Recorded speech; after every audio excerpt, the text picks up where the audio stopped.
Sony is reportedly working on a brand new gaming handheld. Should we be excited about this? Let's talk about it. Hello there everybody and welcome to The Comfy Spot. My name is Tyler and today we are going to be talking about these reports, this news that's been making the rounds that Sony is working on a brand new PlayStation handheld device. Now for the sake of this conversation, I'll try and refer to it mostly as the Vita 2 just for simplicity's sake because it'd be kind of confusing and just tough to constantly call it PlayStation's next gaming handheld device. But that aside, nonetheless, this report comes from YouTuber Moore's Law is Dead. They reported that Sony is working on a new PlayStation handheld device. The report then from there got spread all across the internet thanks to WCCF Tech, where that's their article reporting on this was the one that was really making the rounds, spreading the news to everybody. But going back to Moore's Law is Dead, his video. In his video, he talks about some things that he's certain of, some things he speculates on, but going through it, here's what we can start with. He says that the new Vita 2, it will be powered by AMD chips, and that he also confirms alongside that AMD is partnering with Sony for the PlayStation 6. He says those two things he is 100% confident in. Past that, he also says that the new Vita 2 is in high-level design phase over at Sony, meaning that it is going to be at least 2 years away, and it hasn't been greenlit yet. So if this thing gets greenlit and if it goes any further, then, it's at least 2 years away. We gotta wait and see though. Nothing in terms of it actually coming out is set in stone as of right now.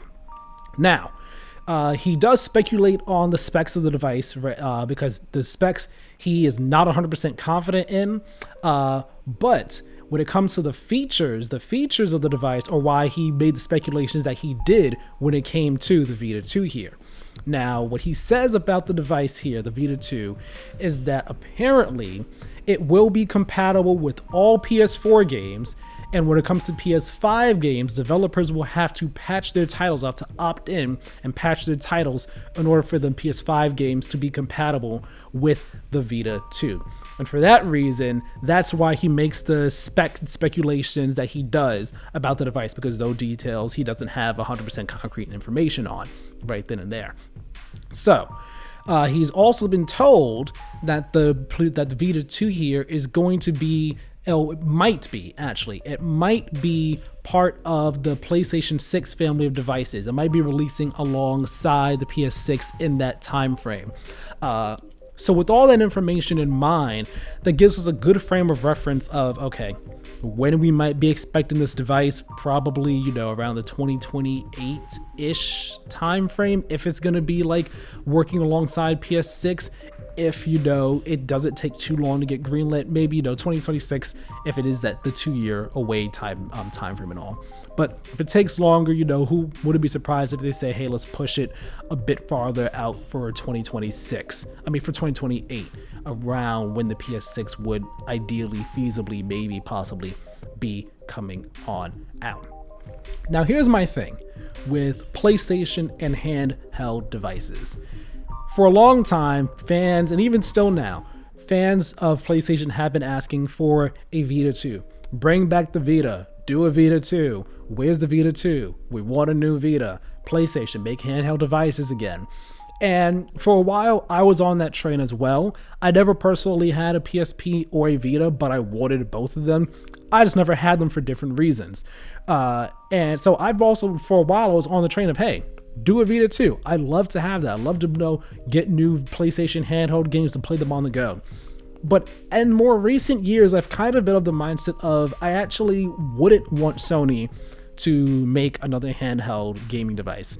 I wouldn't want a Vita 2 from them because I don't want Sony's first-party studios to then be split between console development and handheld development. The Sony studios are thriving right now, being all solely focused on console. They've been thriving throughout the PS4 generation, being solely focused on the console.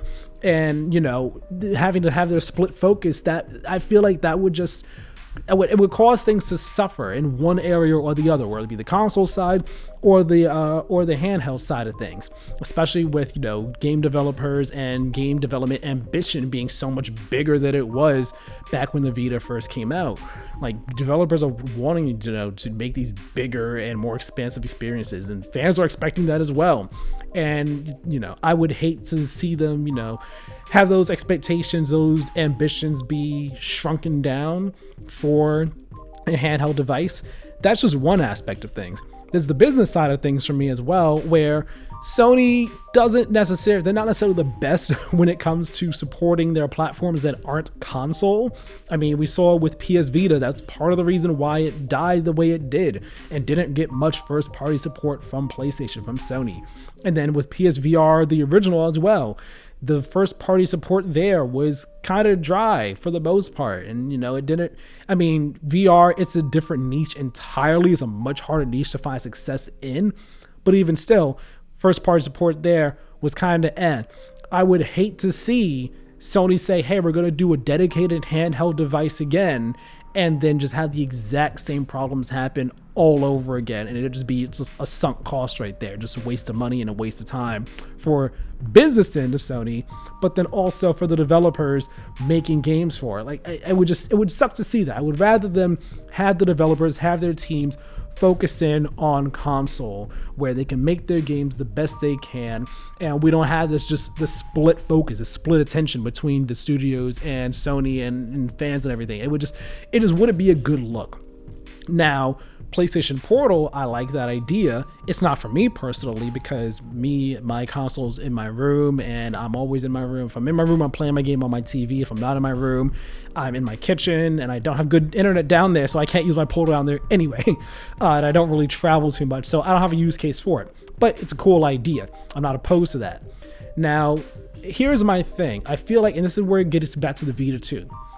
I'm down for a Sony handheld for a Vita 2 if, and only if, it is going to be similar to a Steam Deck, in the sense of, okay, this is a device that it's not like this is our sole console here, where now we're like a Switch where, okay, our system is weaker because it's a portable thing. No, like, if it's like a Steam Deck where you can still make your games the best you want, push all the boundaries you want to, but we have a portable version as well, and the portable version is just a lower spec version that still runs all the same games, but it's just a lower spec, then I'm all for that. And it seems, based off of Moore's Law is Dead report here on YouTube, it seems like that's what this PS Vita 2 could possibly feasibly be.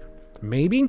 I mean, if it's supposed to be a device that plays all PS4 games, and if it plays all your PS5, well, it's compatible with PS5 games. Let me say that. If it's compatible with PS5 games, okay, and then they want it to be something that releases alongside the PS6 family of devices as well, if it's in there, then it seems like it's going to be some sort of Steam Deck type of device where it's not replacing the PS6. It is simply a companion piece to it. So similar, I guess, to, how a Steam Deck is a companion piece to your PC, where you're not in front of your PC. All right, you want to play your PC games on the go. You just get your Steam Deck, and there you're playing your PC games on the go. It is the same games you had on your PC. They're just running at the Steam Deck's lower spec and all. And if that is what this PS Vita 2 is, I'm all for that, because then the developers, they're not being split between two different devices in terms of making one for one and then making their next game on the other or anything like that. We're still getting the big, ambitious, boundary pushing games that we love on our consoles and on PCs, since PlayStation is expanding into PC as well. But now it really is a thing of, I can play them on the go natively. Yes, they are at a lower spec because the device is lower spec, but I'm still playing these games natively. I'm not doing any cloud streaming. It's not, a sort of a Nintendo DS version of a console game or what have you. It's nothing like that. It is the same game, just a lower spec, on the go. That would be super cool, and that I am into the idea of. And I think that if that's what we're going for, I think Sony could find a whole lot of success in that. The question does become, hey, is the handheld gaming market, come the time of this release, is it still in such a thriving boom like it is now with the Steam Deck, with the Switch? And, I would like to think, yes, it will be, because we have The Switch 2 coming down the pipeline this year, not officially, but one would imagine coming this year. And if it is as successful as the current Switch is, then that handheld gaming boom is just going to keep on going. And the Steam Deck has seen success too. You would imagine that they'll do another one of those. And we'll just keep seeing the handheld gaming boom just keep on going, keep on thriving. And it'll be the perfect time for Sony to say, you know what, we're going to go back in, except we're going to do it like the Steam Deck. It's just your games on a native platform for PlayStation on the go. It is not splitting resources. We're not making different games for them. It's the same game on the go. And that would be awesome. That'd be a lot of fun. Of course, you got to wonder pricing when it comes to this. You got to hope they don't make the same mistake they did with the Vita with proprietary memory. There's a lot of other factors to take into consideration. But if it is basically PlayStation's Steam Deck, I'm all for that. I think a lot of people would be down for that. And I think a lot of people in this day and age, that's what people want when they say a Vita 2. I would like to imagine that they don't mean, oh, a handheld device that gets its own games like the Vita did before. No, I imagine when people say they want a Vita 2 now, they mean a Steam Deck that is essentially the PlayStation version of a Steam Deck for their PlayStation games. And if that's what we're getting, I'm for it. I'm excited about it. Of course, this is all just rumors right now. Nothing is official. We're not getting official Sony confirmation. We're not getting, a whole lot of AMD type of confirmation or anything like that. There's still a lot to look into. Anything could be canceled at any point in time. There's still years away from release, if this even happens. The thought of it, though, I'm into it. I'm excited by it. What do you all think of this report about a potential PlayStation Vita 2 in the works? Are you excited by the idea of it? Would you rather they just don't even bother with it at all and just stay focused on console and then their PC expansion? What are your thoughts? Let me know down in the comment section below. Leave a like on this video, subscribe to the channel as well, and also hit the notification bell. That way you know as soon as new videos go live. My name is Tyler. This has been The Comfy Spot, and I'll talk to you all next time. Have a good one.